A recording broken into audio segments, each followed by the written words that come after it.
बोलिए सद्गुरु देव की जय। सद्गुरु कबीर साहब जी का एक बहुत ही प्रसिद्ध पद है जिसे आप लोग अनेक बार सुन चुके हैं, कुछ लोगों को याद भी है। आज उसी पर थोड़ी सी चर्चा करते हैं।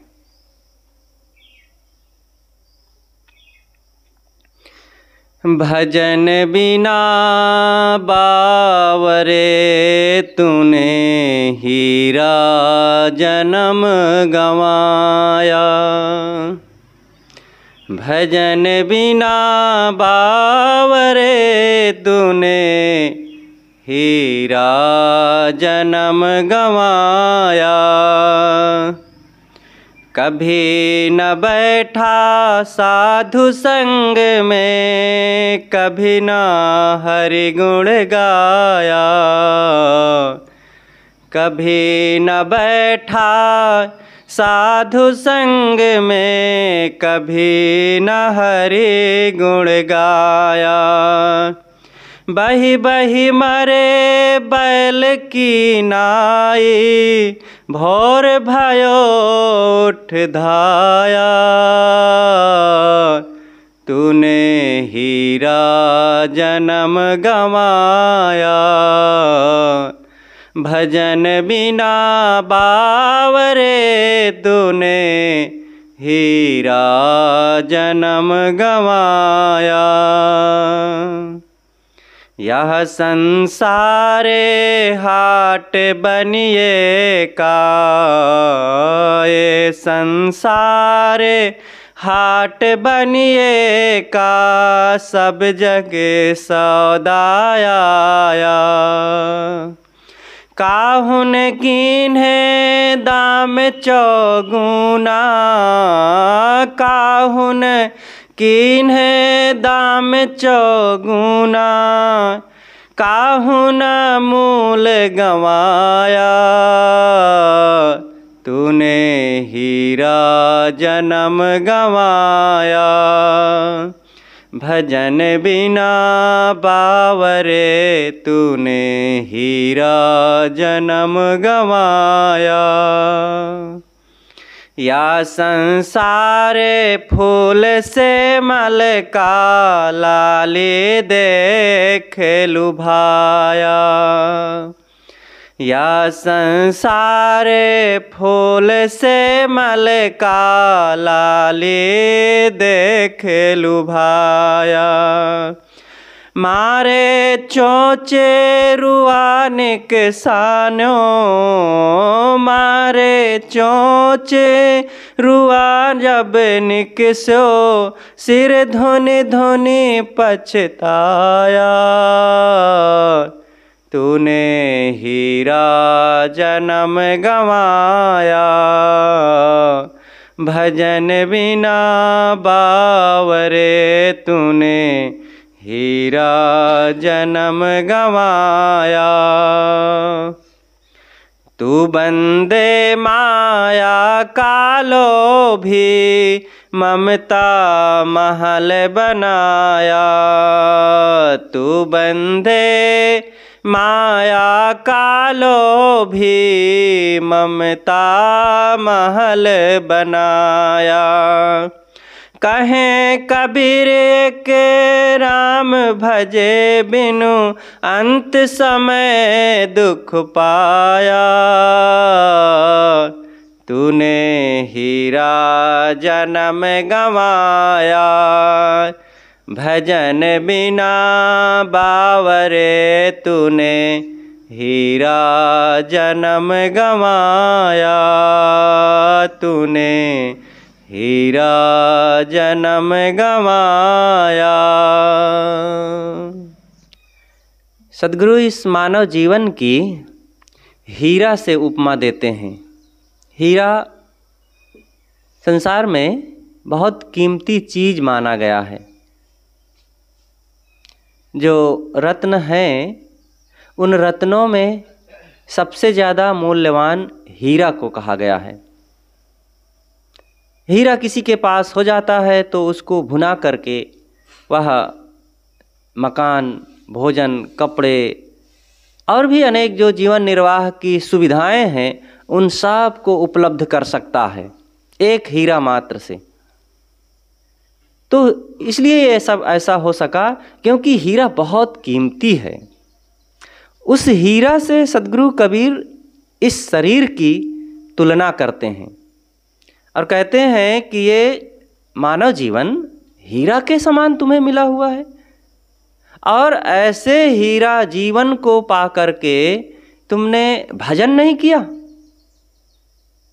हीरा को पा करके कोई उससे जीवन उपयोगी चीज़ों को ना ग्रहण करे तो हीरा और कौने काम आएगा। हीरा इसीलिए है कि उससे वो जीवन निर्वाह की समस्त सुविधाओं को प्राप्त कर ले। ऐसे ही ये मानव जीवन मिलने का फल यह है कि इस जीवन को पाकर के हम सद्गुण सदाचार को मजबूत कर लें, आत्म संयम करके, इंद्रियों पर संयम करके, आत्मचिंतन आत्म स्थिति में ठहरें। सारे दोष दुर्गुणों को त्यागने में आज यह मानव जीवन ही सबसे बड़ा साधन है। अन्य पशुओं को तो ये कहा ही नहीं जा सकता, उनसे ये आशा ही नहीं की जा सकती है कि वे किसी दोष दुर्गुण का त्याग करें। उनके जीवन में कोई वैसे दोष भी नहीं है। वे पूर्व कर्मों के वेग को केवल जी रहे हैं। उनमें ना बिगड़ने की संभावना है और ना सुधरने की संभावना है। वे बस एक रूटेशन पर जिएंगे। लेकिन मानव जीवन में बड़ी संभावना है। यहाँ पर कल्याण की अनंत संभावनाएं हैं। लेकिन अगर सावधान हो करके आत्म कल्याण का काम ना किया, इंद्रिय संयम, मनोनिग्रह, साधु संगति, सत्संग, सद्ग्रंथों का अध्ययन ये सब ना किया तो फिर इसी मानव जीवन में बिगड़ने की बहुत बड़ी संभावना है। जो चीज़ जितना उपयोगी होती है अगर सदुपयोग किया जाए तो वो उतना ही लाभ दे सकती है, बहुत बड़ा लाभ दे सकती है। और अगर दुरुपयोग किया जाए तो वह उतना ही ज़्यादा पतन, हानि और दुख का कारण भी बन सकती है। तेज घोड़ा किसी के पास हो तो बैठे और तुरंत वो मंजिल को पहुंचाएगा आराम से। लेकिन उस घोड़े को चलाना आवे तो, उसको साधना आए तो, ऐसे ही कोई गाड़ी हो जो द्रुत गति से चलने वाली हो, बहुत पावर उसमें है, लेकिन चलाना आता है तो वो पहुंचा देगी बहुत जल्दी। किंतु अगर चलाना नहीं आता है, घोड़े को साधना नहीं आएगा तो वो कहीं भी हमें पटक देगी और हाथ पैर टूटेगा, गाड़ी भी नष्ट होगी, घोड़ा को भी चोट लगेगी। ये मानव जीवन ऐसे ही है, एक बलवान घोड़े की तरह, तेज गति से चलने वाले गाड़ी की तरह है। इसको संभालना बहुत जरूरी है और इसको संभालने के लिए अच्छी संगति में ही वो सद्बुद्धि मिलेगी, वो सद्विचार मिलेंगे। और जब वो सद्बुद्धि हमारे पास रहेगी तो व्यवहार और परमार्थ दोनों मंगलमय होगा।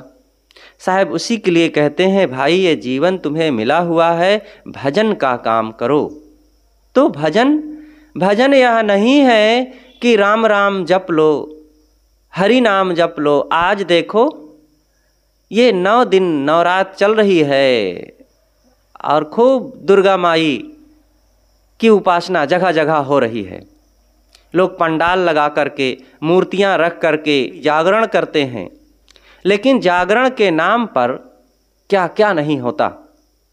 उन जगहों में लोग पहुंच करके और सारा प्रपंच करते हैं और ये उपासना के नाम पर मंदिर या पंडाल की तैयारी करते हैं और मूर्तियां लाते हैं, उसके लिए लोगों से जाकर खूब चंदा लेते हैं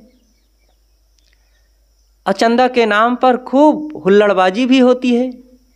जिनके पास नहीं है उनको भी किसी प्रकार विवश होकर के देना पड़ता है।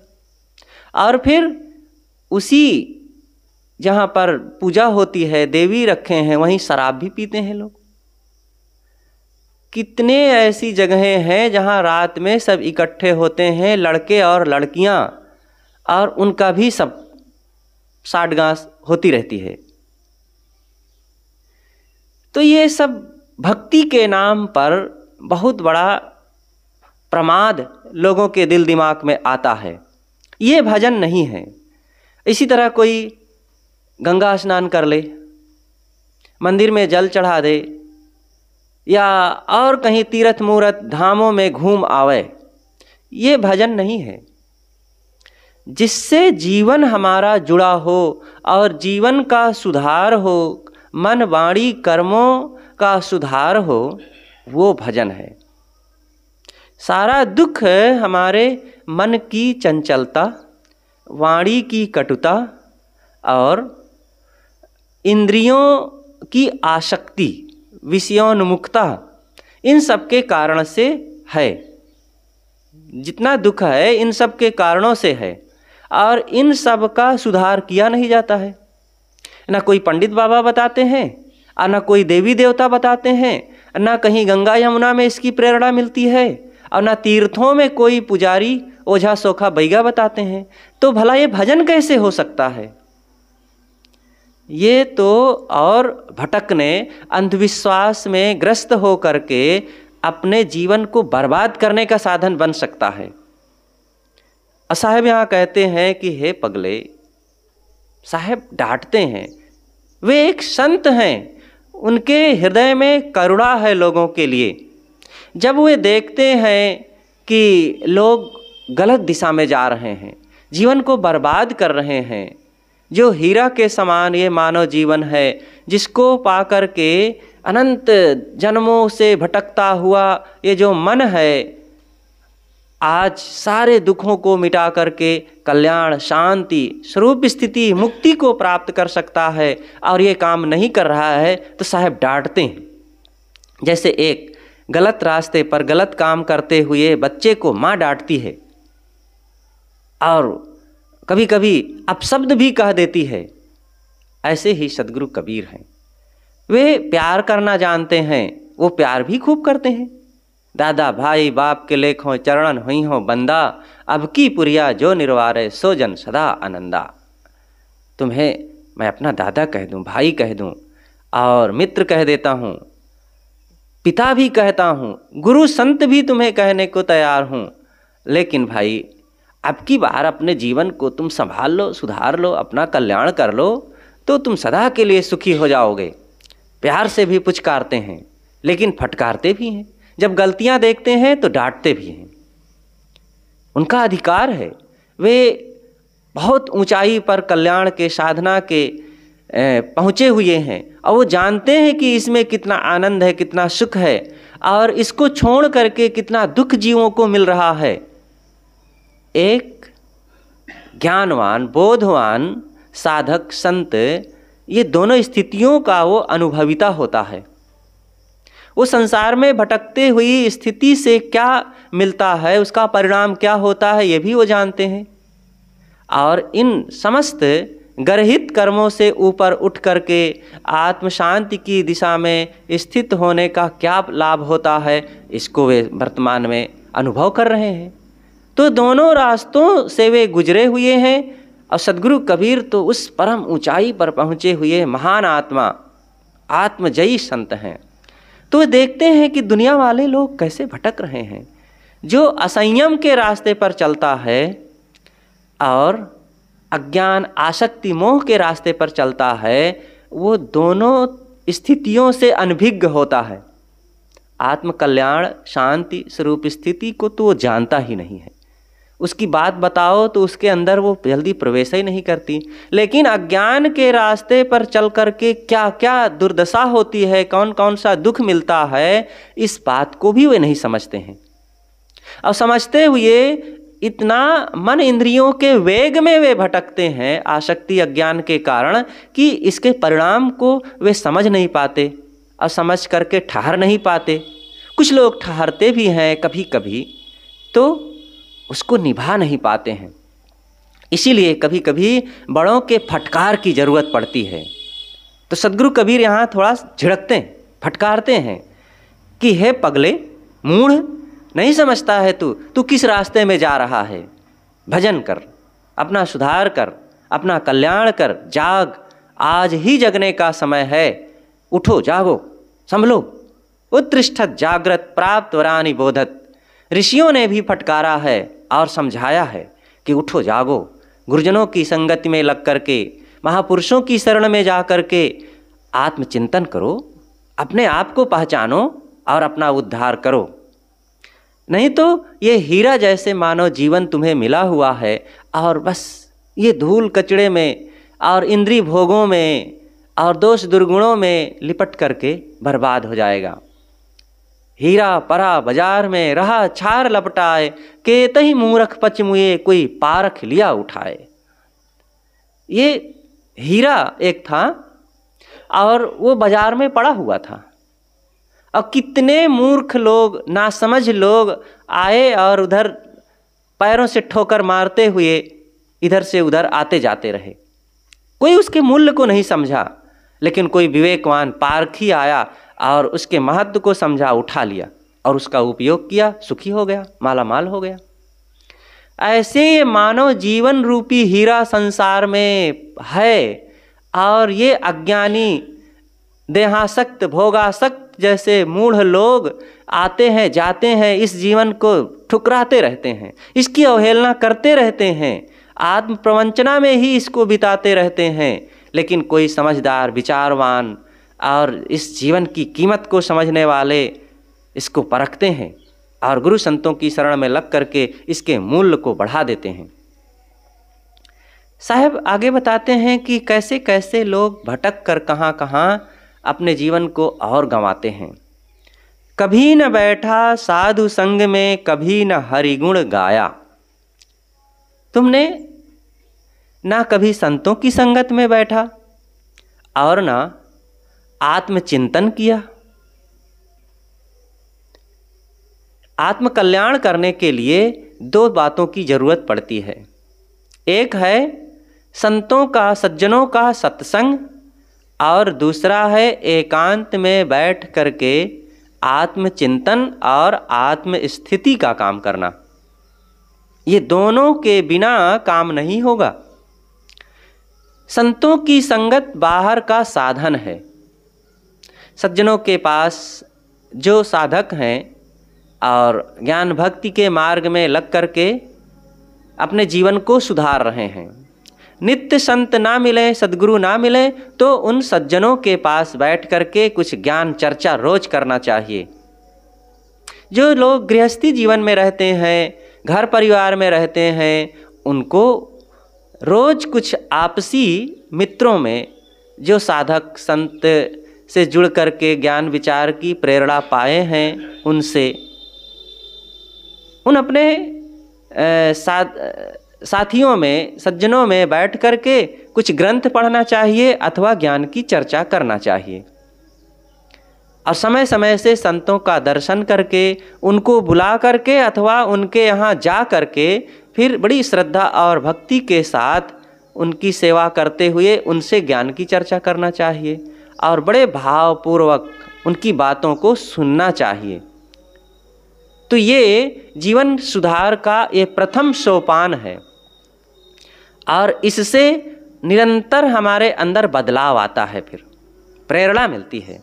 जैसे कोई भी विषय को पढ़ने के लिए अंग्रेजी, विज्ञान, इतिहास, संस्कृत आदि कोई भी विषय, कंप्यूटर आदि का ज्ञान प्राप्त करने के लिए किसी योग्य साधक के पास या उस अध्यापक के पास जा कर के ही तो पढ़ा जाता है, क्योंकि उस विषय का वो ज्ञाता है, जानकार है। और जब उससे पढ़ा जाता है तो एक एक चीज़ बताता है, समझाता है, प्रयोग कराता है, तो हमारे जीवन में उसका बड़ा बल मिलता है और अपने आप को गढ़ने, संवारने, बदलने में बहुत बड़ा फिर उसका योगदान होता है। ऐसे ही आध्यात्मिक ज्ञान प्राप्त करने के लिए हमें सज्जनों, संतों के पास बैठ करके उनसे ज्ञान चर्चा करके अपने जीवन के अंदर के भ्रम, आसक्ति को कमज़ोर करना चाहिए। ये भ्रम है, संसार में सुख है और इंद्रिय भोगों में सुख है, तो इस प्रकार से भ्रम तथा आसक्ति अंदर घर करती है और ये भ्रम आसक्ति के कारण हम जानते हुए भी अपने जीवन को बदल नहीं पाते हैं। लेकिन जब संतों के पास, सज्जनों के पास बैठते हैं और उनकी ठोकर मिलती है, उनकी प्रेरणा मिलती है, ज्ञान के विचार मिलते हैं, तो वो विचार हमारे अंदर मंथन करते हैं और उस मंथन का परिणाम ये निकलता है कि मक्खन, जीवन सुधरता है। फिर धीरे धीरे लज्जा लगती है, शर्म लगती है कि हम सत्संग में जाते हैं, ऐसी बात सुनते हैं और इन चीज़ों को जानते हैं और फिर भी गलत करें, तो समझदार लोगों के अंदर ठोकर उत्पन्न होती है। वो लज्जा लगती है कि अगर मैं गलत करूँगा तो मुझे शांति नहीं मिलेगी और लोग क्या कहेंगे। इसलिए ऐसी जगहों में जाकर के रोज़ कुछ सत्संग भजन करना चाहिए। लेकिन जो मूढ़ मन के हैं और जो अपने जीवन को बदलना नहीं चाहते हैं, विषयों में, भोगों में और दुर्व्यसनों में, सांसारिकता में चिपके हुए हैं और वही सांसारिक सुख ही उनके लिए सबसे बड़ा सुख की जगह समझ में आती है, तो वे लोग ऐसी संगत से दूर होते हैं। जानबूझ करके वे भागते हैं उससे। एक बार गुरुदेव जी के पास एक सज्जन ने पत्र लिखा और कहा उसमें कि महाराज जी, आपकी जो पत्रिका है, पारख प्रकाश पत्रिका, बहुत अच्छी है, इसमें अच्छी अच्छी ज्ञान की बातें हैं, लेकिन महाराज इसको मेरे पास भेजना बंद कर दीजिए, क्योंकि ये आती रहेगी और मैं इसको कहीं पढ़ता रहा तो मेरे जो पूर्व के स्वभाव हैं वो सब समाप्त हो जाएंगे। देखो कैसा मन होता है लोगों का। अच्छी अच्छी बातें हैं, अगर मैं इनको पढ़ता, जानता समझता रहूँगा तो मेरे जो स्वभाव हैं वे बदल जाएंगे। उसके स्वभाव क्या थे? बीड़ी पीने के, सिगरेट पीने के, शराब पीने के, गाली देने के, क्रोध करने के, लड़ने झगड़ने के, मोह आसक्ति में पड़ने के, यही स्वभाव थे। और उसको डर था कि कहीं ऐसी पत्रिका पढ़ूंगा तो ये मेरे स्वभाव कहीं ख़त्म ना हो जाए। अब जिसको अपने कूड़ा कचड़ा से ही प्रेम है तो उसको यही बात तो सूझेगी। गुरुजी पत्र पाए, पढ़े तो उनको बड़ी हंसी आई कि देखो तो कैसे स्वभाव के लोग हैं। अगर स्वभाव ये खत्म हो जाएगा तो इन्हीं को तो सुख मिलेगा, आनंद आएगा, लेकिन नहीं, ये मन में जन्मों जन्मों की जो विषयासक्ति है, देहाभिमान है, ये ऐसे ही करता है, उनको यही सुख लगता है। किसी सुअर को अगर बढ़िया गद्दा बिछा दो और वहाँ पर बढ़िया प्लेट में, बड़े बर्तन में दाल भात चावल आदि परस दो और वो कहेगी नहीं ये मुझे ना दो, मुझे तो नाली या कीचड़ वही पसंद है और गली के गांव के पिछवाड़े की गंदगी ही मुझे पसंद है, तो कौन सा आश्चर्य है, वो यही तो चाहेगा। वो थाली, और चाहे जितना सुंदर थाली में सुंदर भोजन दे दो और बढ़िया गद्दा कालीन बिछा दो, ये उसको पसंद नहीं आता है। ऐसे ही हमारा ये मन है विषयों का रागी, भोगों का रागी। ये मन सुअर की ही भांति है। भले हम सुंदर कपड़ा पहने हुए हों और अच्छे घर में रह रहे हों, ठाट बाट से अपने शरीर को सजाए हुए हों, लेकिन अगर हम राग में डूबे हुए हैं, विषयों में डूबे हुए हैं, तो उस सुअर से कम नहीं है। इसलिए अपने इस मन को बदलने की जरूरत है और बदलने का आधार है संतों की संगति। एक गांव में चोर रहते थे और चोरों का काम ही है कि चोरी करना, और चोरी करने वाले लोग उस गांव में ज़्यादा थे, इसलिए उस गांव का नाम ही पड़ गया था चोरपुरवा। तो चोरपुरवा का जो सरदार था अपने साथियों से एक बार समझाते हुए कहा कि देखो, जहाँ सत्संग होता हो और संत बैठे हों वहाँ कभी मत जाना। अगर वे चर्चा करते हों उस रास्ते से जाना पड़े तो रास्ता बदल देना, वहाँ न कभी बैठना न उनकी बात कभी सुनना। तो सभी उनके साथियों ने कहा कि ठीक है सरदार जी, हम ऐसा ही करेंगे। एक दिन की बात, एक राजा के यहाँ चोरी करने के लिए जा रहा था एक चोर, और जाते जाते रास्ते में गांव एक पड़ा और गांव में संत बैठे थे और वो कुछ लोगों को ज्ञान की चर्चा सुना रहे थे। अब ये देखा तो कहा कि ये तो वही बात आ गई जिससे मैं बचना चाहता था। अब इधर से जाऊंगा तो इसकी बात कुछ पड़ जाएगी कान में, और दूसरा कोई रास्ता नहीं है जाने का। तो एक ही विकल्प सूझा कि उसने रुई निकाली अपने पास से और कानों में ठेस लिया और जोर से भागा कि कहीं कोई कान में आवाज़ आ ना जाए। और जैसे भागा वहाँ से तो दौड़ने के कारण उसके कान की रुई एक कान की तरफ निकल गई, और जब निकल गई तो संत की एक बात उसके कान में पड़ ही गई कि भूत प्रेत के पैर जमीन पर नहीं पड़ते और देवी देवताओं की छाया जमीन पर नहीं पड़ती, छाया बनती नहीं है। इतनी बात उसके कान में पड़ गई। भाग गया और राजा के यहाँ सेंध लगा करके चोरी किया, और जब चोरी किया तो बहुत माल उसके हाथ लगा और आ गए सब चोरी करके। सुबह पता चला कि राजा के खजाने में चोरी हो गई और लुट गया बहुत माल। राजा ने सिपाहियों को दौड़ाया पता लगाने के लिए कि देखो कौन चोरी किया। तब मंत्री ने सलाह दिया कि हो ना हो चोरपुरवा के लोग चोरी करने आए हों और वही चुराए हों। तो उन्होंने पता लगाने के उद्देश्य से दूसरे दिन रात के समय में काली का भेष बना करके चोरपुरवा वो पहुंचा। अब काली का भेष बनाया तो वैसे कपड़ा पहना आधा घुटने तक का, और थोड़ा सा वैसे रूप बनाया, बड़े बड़े बाल लगाया और जीभ निकाले हुए, काला चेहरा किए हुए, हाथ में खप्पर लिए हुए, जो झूमते उछलते वहाँ वो पहुँचा मंत्री, और कहा कि आए मेरे भक्तों, तुम लोग इतने दिनों से मुझे पूजा नहीं किए हो, मेरी सेवा नहीं किए हो, और अब मैं तुम्हें क्षमा नहीं करूँगा। तो सब हाथ जोड़ करके सारे चोर दौड़ करके आए, माता जी क्षमा करो, हमसे भूल हो गई है। कहे नहीं, अब क्षमा नहीं करूँगा, और तुम लोग बहुत अब ढीठ हो गए हो और हमारी ही कृपा से तुम लोग जगह जगह सफल होते रहे अपने काम में, और आज हमें ही भूल गए। बताओ, कल राजा के यहाँ तुम चोरी करने गए थे, सफलता मिली थी कि नहीं?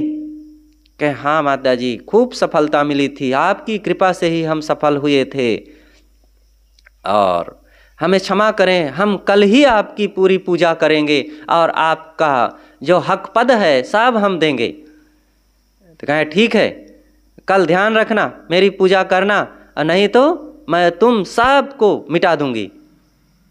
और ऐसा कह करके फिर वो चली गई, क्योंकि जान गया कि यही लोग चोरी किए थे। जब वो काली चली गई तब चोरपुरवा के लोग विचार करते हैं, जो सत्संग के रास्ते से गया था और दो बात उसके कान में पड़ गई थी कि भूत प्रेत के पैर जमीन पर नहीं पड़ते और देवी देवताओं की छाया नहीं बनती है। तो उसने विचार किया कि ये जो काली माई आई थी, हाथ में खप्पर लिए थी तो प्रकाश जल रहा था, आग जल रही थी, और आग जलने से उसका प्रकाश बन रहा था, और प्रकाश बनने से उसकी छाया जमीन पर पड़ रही थी, और वो पैर से चल करके आया था। तो ये हो ना हो हमारे साथ कोई छल हो रहा है, और राजा का कोई सिपाही हो सकता है, पता लगाने के लिए भेष बना करके काली माई का ये आया है। और अगर हम यहाँ रहेंगे तो कल सब के सब पकड़ लिए जाएंगे और मार दिए जाएंगे। और ऐसा सोच करके रातों रात चोरपुरवा के लोग सब गांव छोड़ करके भाग गए दूर। और जब भाग गए तो सुबह राजा ने सिपाहियों को भेज करके पकड़ना चाहा तो कोई नहीं, सब भाग गए।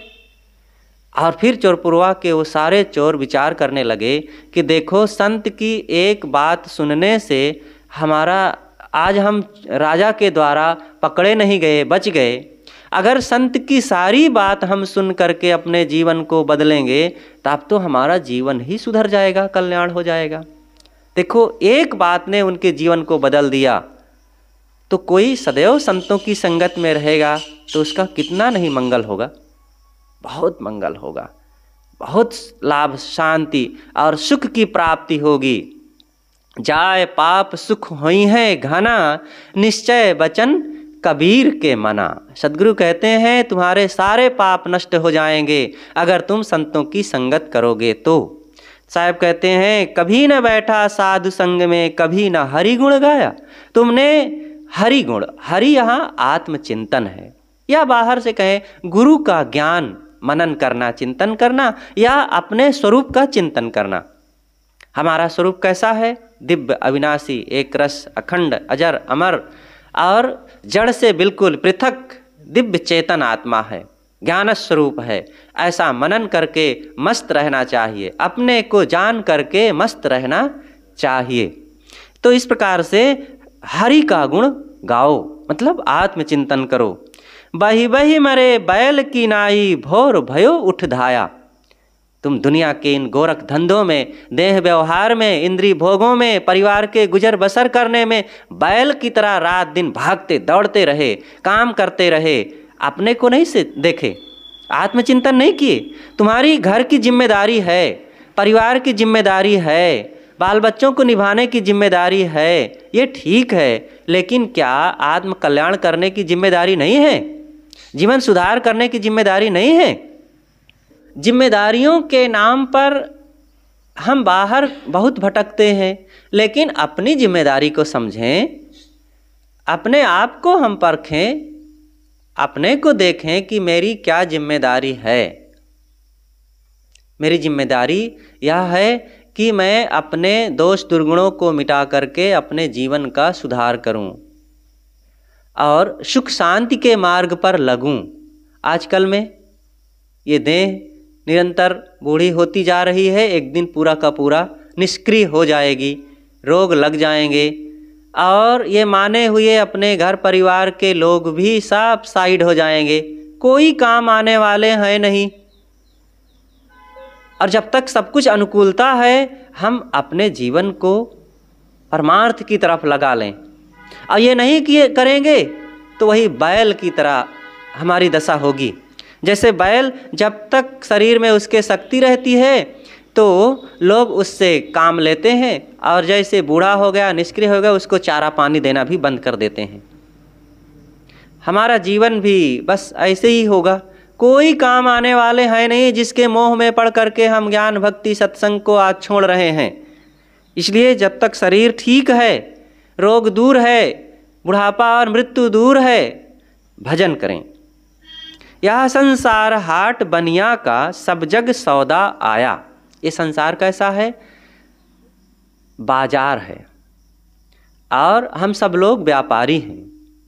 यहाँ बाजार में जैसे कोई व्यापारी जाता है तो कुछ माल खरीदता है, कुछ बेचता है और उसमें लाभ कमाता है।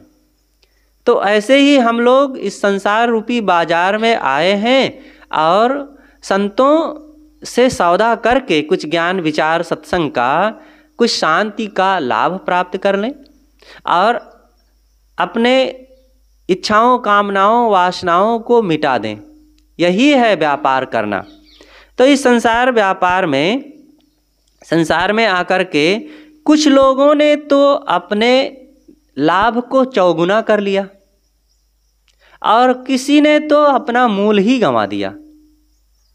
चौगुना करने का मतलब, कुछ लोग मानो जीवन पाए और थोड़े दिनों में होश जैसे ही संभाले, अच्छे लोगों की संगत मिली, गुरु संतों का सानिध्य मिला, सद्कर्म सदाचार में प्रवृत्त हुए और जीवन को सुधारते सुधारते बहुत सुधार लिए और इसकी कीमत को कई गुना बढ़ा लिए।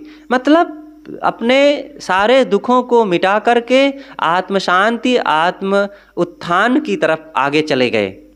तो कुछ लोगों ने तो इस जीवन को और अनमोल बना लिया सत्संग से जुड़ करके, और कुछ लोगों ने मूल गंवा दिया। मूल देखो, जब एक बच्चा जन्मता है और जैसे ही 6 महीना का हुआ तो मुस्कुराना शुरू कर देता है, बड़ा मासूम, हंसता है, भोला भाला मन चेहरा, और जैसे ही बड़ा हुआ थोड़ा और खिलखिलाता है, हंसता है, निर्भय है, निश्चिंत है, निर्मानी है, निष्कामी है, निर्लोभी है और निष्क्रोधी है, कोई दोष नहीं, बड़ा मासूम निर्मल। इसीलिए कहा जाता है बाल भगवान। बच्चे निर्दोष होते हैं, भगवान का स्वरूप होते हैं। तो लेकिन जैसे जैसे उनकी उम्र बढ़ती गई, अब वो 8 साल के 10 साल के हुए तो उनके अंदर कुभावनाएं बनने लगती हैं, लोभ लालच जगने लगते हैं, इंद्रियों में चंचलता आसक्ति उत्तेजना बढ़ने लगती है और मेरा तेरा की भावना बढ़ने लगती है, राग द्वेष घर करने लगते हैं। और फिर जैसे जैसे उम्र बीतती है, इच्छाएं, कामनाएं, वासनाएं, दुर्व्यसन और संसार की आसक्ति बढ़ते बढ़ते बढ़ते ज्यों ज्यों दिन बीतते हैं त्यों त्यों उनका लाभ हानि में बदलता जाता है। जो प्रसन्नता बचपन में रही, अपने 10-12 साल की उम्र में, 17-18 साल की उम्र में नहीं रह जाती है। और जो 18 साल की उम्र में है वो विवाह होने के बाद नहीं रह जाती है। 28, 30, 35 साल की उम्र होते होते जो उसका दिल दिमाग अब चढ़ने लगता है, चिंताएं बढ़ने लगती है। और जो 30-35 साल की उम्र में प्रसन्नता होती है वो 45-50 में नहीं रह जाती है। वो बाल बच्चों के चक्कर में पड़ करके जो दुनिया में नधता है और फटफटाता है।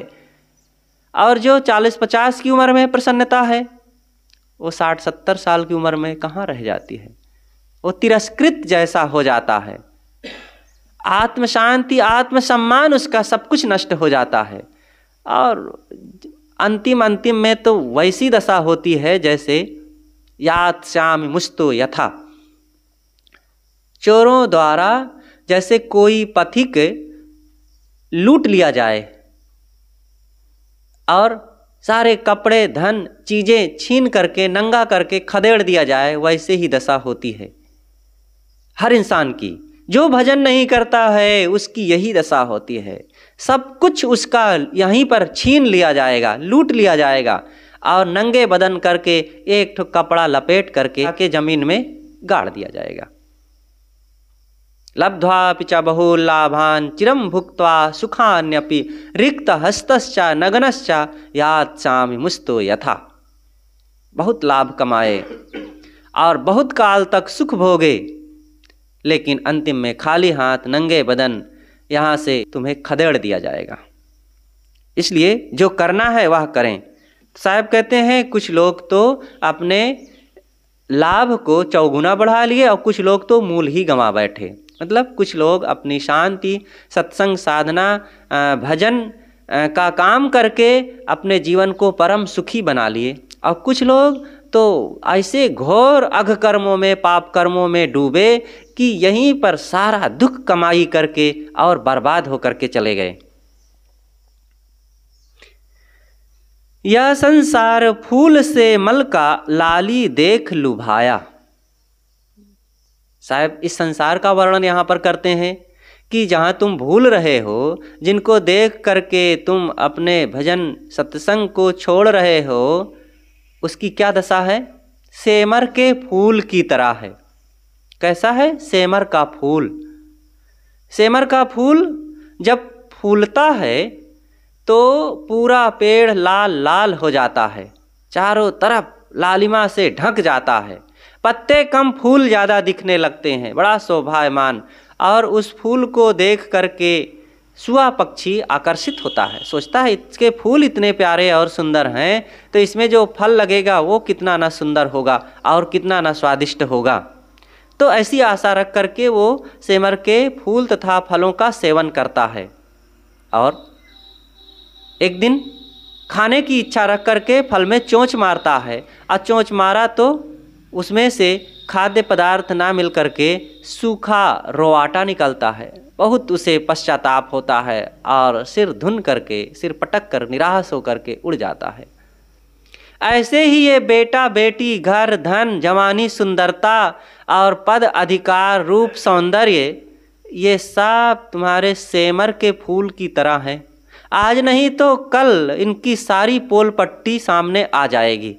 जिन बच्चे में, जिन बेटे बेटियों में बड़े रीझते थे, जिस जवानी, सुंदरता और अब अपने ही अंगों की लालित्यता को देख करके हम बड़े आकर्षित होते थे, वाह रे हम, हमारी आँखें, हमारा चेहरा, हमारा हाथ, हमारा पैर, हमारी छाती और हमारी सुंदरता, हमारे बाल बच्चे, हमारा धन, हमारी गाड़ी, घर, बिल्डिंग, पद, अधिकार, रुतबा, ये सब एक दिन खो जाएगा।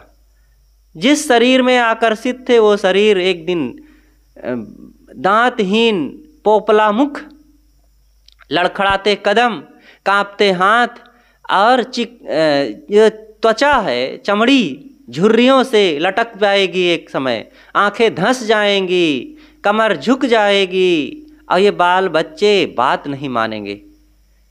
जिनको आज तुम देख करके बड़ा घमंड कर रहे हो कि मेरे बच्चे, एक सज्जन थे, उनके 4 लड़के थे और बड़ा उनको घमंड था, साहब हमारे 4 बेटे हैं, बड़े योग्य हैं, एक से एक बढ़ करके हैं, और कहीं भी लगते हैं सब वार पार कर देते हैं, और साहब हमारी बड़ी आज्ञा मानते हैं, हम जिसको जो कह देते हैं, बड़े सब आज्ञाकारी हैं।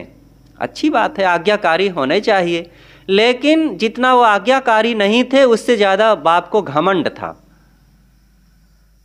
और थोड़े दिनों में उनकी शादी हुई, अपने अपने बाल बच्चों में जो वे डूबे और फिर बाप को धक्का दिए, तिरस्कृत किए, और घर में उनको अब रखना मुश्किल हो गया, भोजन देना मुश्किल हो गया, और वे जा कर के अपने मित्रों में कहीं समय बिताते थे, कहीं बाग बगीचों में बैठ करके पश्चाताप करते हुए समय बिताते थे। ये कोई नई बात नहीं है, 1-2 की बात नहीं है, ये घर घर की कहानी है। आज ये सब सेमर के फूल की तरह है। और इन्हीं बच्चों को जब देख हम बचपन में कंधे पर बैठा करके घुमाते थे, ये जैसे बड़े हुए इनके अंगों में जवानी आई तो इधर उधर ताक झांक करने लगे, और ये लड़के लड़कियां अपने से अपनी सेटिंग करने लगे, अपने पति और पत्नी की, और माँ बाप से बिना पूछे ही। तब जैसे ही पता चलता है माँ बाप को तो बड़ा उनको पीड़ा होती है, समझाना चाहते हैं, लेकिन ये मन बैल ऐसा है कि समझाए से समझे नहीं, और जिसका मन जिधर लग गया सो लग गया। अंतिम में आप ही को समझना पड़ेगा, समझौता करना पड़ेगा उन्हीं बाल बच्चों से, और नहीं समझौता करेंगे तो ये आपके हाथ से ठरक जाएंगे और फिर रोना पड़ेगा। इसलिए जब बाद में समझौता करना है और वो मनमानी करेंगे ही, तो पहले से कुछ ऐसी सावधानी रखो कि ऐसी उनकी बुद्धि ही ना बनने पावे, और बन भी जाए तो ऐसी आशा रखो कि आप खुद संभल जाओ, पहले से मोह का त्याग करते रहें, और कोई मेरा नहीं है। ये बात सबको समझना चाहिए। अगर इस बात को नहीं समझेंगे तो फिर मेरा मेरा मान करके केवल एक दिन रोने का समय मिलेगा हमें। साहब कहते हैं, या संसार फूल से मर का लाली देख लुभाया। तुम इस चमक दमक को देख करके, लाल लाल फूलों को देख करके लुभा रहे हो। ये सब सेमल के सूखे फल की तरह, नीरस फल की तरह हैं। ये धन घर से मन थोड़ा उचटा तो बिटिया बेटवा में उलझ जाता है, और उधर से उचटा तो अपनी ही पद अधिकार में उलझ जाता है, और उधर से उचटा तो कहीं मित्रों में उलझ जाता है। ये मन ऐसा है। कहीं ना कहीं उलझने की आदत हमारी होती है। उलझाओ नहीं, ज्ञान भक्ति में लगो, सत्संग साधना में लगो और अपने आप को पहचानो। आपका स्वरूप इन समस्त पद, अधिकार, ऐश्वर्य और उपलब्धियों से अलग है। तू बंदे माया का लोभी, ममता महल चुनाया। अय माया का गुलाम, मूढ़ मानव, तू ये मोह माया का महल बना रखा है जो, ये तेरा महल एक दिन भारा करके गिरेगा।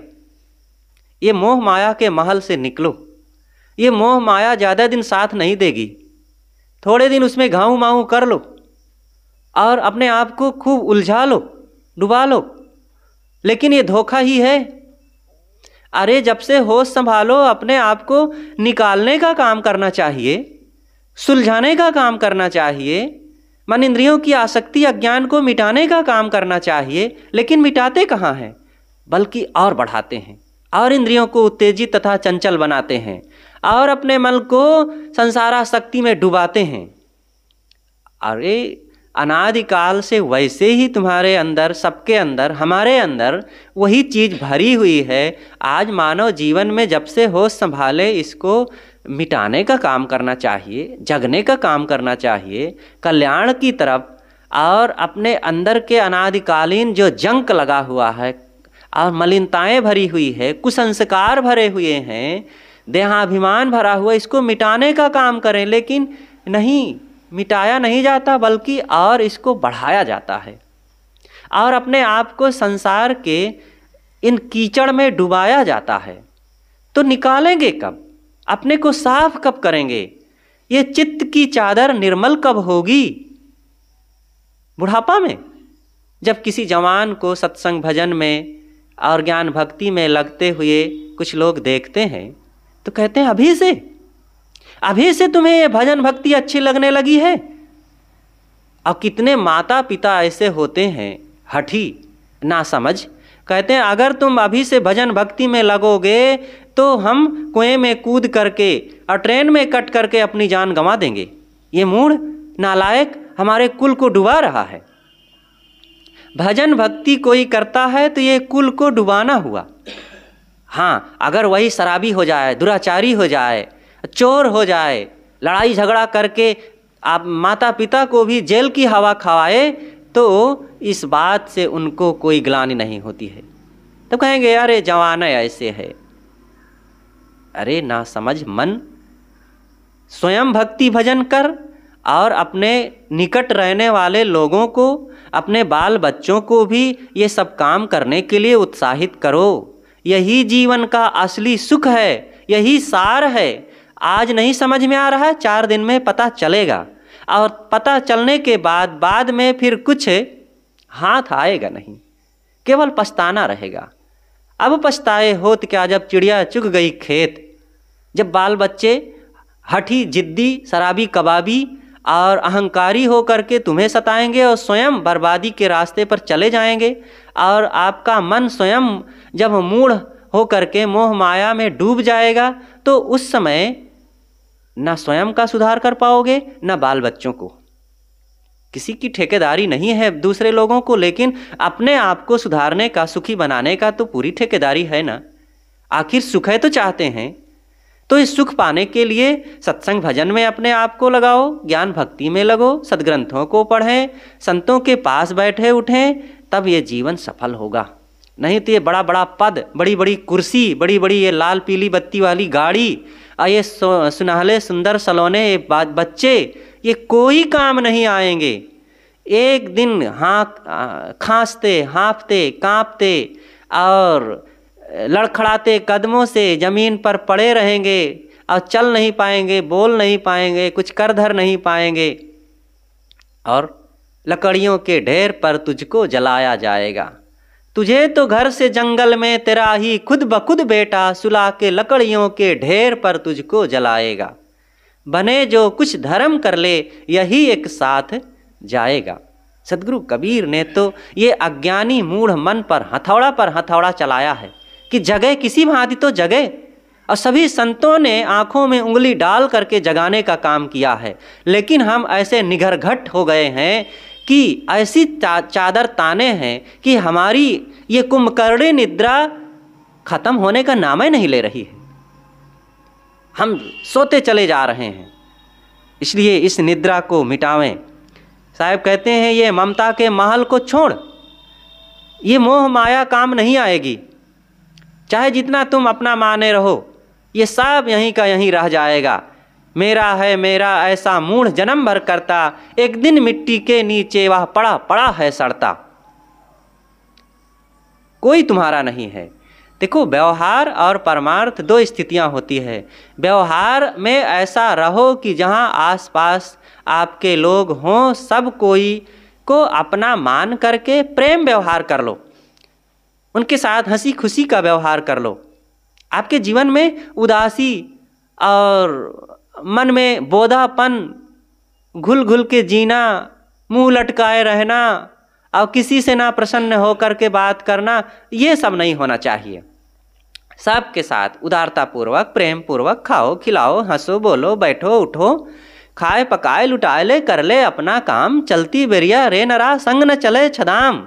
सबके साथ सुंदर बर्ताव करते हुए खाओ, खिलाओ और प्रेम व्यवहार का जीवन जियो। लेकिन दूसरी एक बात का भी ध्यान रखो कि कोई न हमारो जगत में, ना हम काहू के मीत, मेरा कोई नहीं है, मैं भी किसी का नहीं हूँ। और ये कोई गूढ़ बात नहीं है, सबके नज़रों नज़र ये बात दिखाई देती है। हमारी नज़रों के सामने न जाने कितने अपना मानने वाले यहाँ से चले गए, और जिनको अपना मानते थे, जिन चीज़ों को पर अपना अधिकार मानते थे, वो कुछ भी उनके साथ नहीं गई। क्या हम लाद करके ले जाएंगे? कोई नहीं, कुछ नहीं ले जाना है। जब लाद चला बंजारा, कोई संग न साथी तुम्हारा, जात कुटुंब सब रुदन करत हैं, फिर बैठ मुख द्वारा। ये जैसे बंजारा, कोई शिकारी शिकार खेलने के लिए जाता है और जंगल में दौड़ा करके शिकार को मार डालता है और पीठ पर लाद करके, कंधे पर लाद करके आता है और दरवाजे पर पटक देता है। ऐसे ही काल इस संसार के जंगल में घूम रहा है और हम समस्त प्राणियों पर वो अपना निशाना साध रहा है। बस बहुतों को साध लिया है और एक दिन हमें भी वो मार ही देगा, मौत के बाण, और लाद करके हमें चल देगा। और हम इस बात से बेखबर हैं, माने हैं कि ये सब संसार मेरा है और यहाँ की रंग रौनक, चमक दमक और ये बाल बच्चे, घर धन, पद अधिकार, रूप जवानी, ये सब मुझे मिली है, ये छूटेगा थोड़े कभी। लेकिन अचानक रंग में भंग होना है। तो साहब इसी बात के लिए कहते हैं कि तू बंदे माया का लोभी, ममता महल चुनाया। ये ममता का महल कितने दिन तुम्हारा रहेगा? कालबूत की हस्तिनी मन बौरा हो। ये कालबूत की हस्तिनी और बालू का घर, कोई बिना सीमेंट का, बिना ईंट का एक बालू का घर बनावे तो कितना देर टिकेगा? और कागज की हथनी कोई खड़ा कर दे तो कागज की हथनी देखने में लगती है हथनी कि सचमुच वह हथनी खड़ी है, लेकिन ये कितने कामांध, मूढ़, अज्ञानी हाथी लोग आकर के उसी में व्यामोहित होकर के अपनी जान गंवा बैठते हैं और जीवन को गुलाम परतंत्र बना लेते हैं। ये जो हाड़ चाम मांस के पुतला पुतली दिख रहे हैं, ये तुम्हारे बंधन है, तुम्हें ठगने के लिए ये सब दिख रहे हैं और कोई दूसरा ठगता वगता नहीं है। हमारा अज्ञानी मन ही हमें ठगाता है, इसलिए अपने मन को बदलने की जरूरत है। कहें कबीर एक राम भजे बिनु अंत समय दुख पाया। सदगुरु कबीर बड़ी विनम्रता पूर्वक कहते हैं कि हे मानव, तुम राम भजन के बिना अंतिम में बहुत दुख पाओगे। राम भजन करो। राम भजन क्या है? राम भजन है आत्मचिंतन, अपने आप को पहचानना। वो बाहर कर्मकांडों में लग करके अपने समय को बाल खेल में बिताना, तुम्हें वस्तु गोविंदम ये कह करके और जल उछाल देना और थोड़ा सा अगरबत्ती जला करके ओम जय जगदीश हरे कर देना और कहीं जा कर के मंदिर में मत्था टेक आना, और कहीं मिट्टी पत्थर लकड़ी पेड़ पौधा में जा कर के सिर झुका देना, गंगा जल अपने ऊपर छिड़क लेना, नहा लेना, ये सब राम भजन नहीं है। सीधा सा काम है कि जिनसे हमें दुख मिलता है वह काम ना करें, और दुख मिलता है इन मन वाणी कर्मों के दोष से। हमारे मन में जब काम क्रोध लोभ मोह आते हैं, अज्ञान आसक्ति भ्रम अंधविश्वास आता है, तब हम बहुत दुख पाते हैं, भटकते हैं संसार में, बहुत हर्ज और खर्च के शिकार हो जाते हैं। तमाम मंदिर मस्जिद का चक्कर लगाते, पंडा पुजारी ओझा सोखा बहिका तांत्रिक के चक्कर में पड़ करके हमारा तन मन धन सब कुछ का शोषण होता है। और हमारी वाणी में जब कटुता आती है तब गाली निंदा झूठ के शिकार हो जाते हैं, अपनों में ही पराया बन जाते हैं, बोलना नहीं आता है तो। और हमारे तन में दोष आ जाता है, चोरी हिंसा व्यभिचार आदि के पाप और दोष दुर्गुण आ जाते हैं, शराब कबाब आ जाती है, मारकूट आ जाता है, हाथ पैर से हम पापाचार अत्याचार करने लगते हैं। तो ये दोष मिटने चाहिए हमारे, ये भजन है। और अंततः भजन है कि बाहर का सुधार और भीतर में ठहराव। एक ऐसा मेरे पास सेंटर पॉइंट है जहाँ पर जाकर के मैं परम विश्राम कर सकता हूँ। कोई व्यक्ति बाहर दौड़ता हो, भागता हो और दिन भर काम करता हो, हाँफते काँपते रहे और रात में विश्राम करने के लिए उसके लिए कोई जगह ना हो, तो भला उसको कब चैन मिलेगी? हमारे पास एक विश्राम स्थल है, वो आत्म स्थिति। हम अपने आप को पहचाने, बाहर का व्यवहार करते हुए हम अंततः अपने स्वरूप में ठहरने का काम करें। अपने मन इंद्रियों को स्वश करके एकांत में बैठें, एकाग्र होवें और सब भटकाव को त्याग करके अपने स्वरूप में स्थित होने का हम काम करें। सद्गुरु कहते हैं कि कहें कबीर एक राम भजे बिनु अंत समय दुख पाया। एक राम भजन के बिना अंतिम में बहुत दुख उठाना पड़ता है। इसलिए सब तरफ से अपने आप को समेटें, आत्म कल्याण का काम करें। बस साहे बंदे साहे।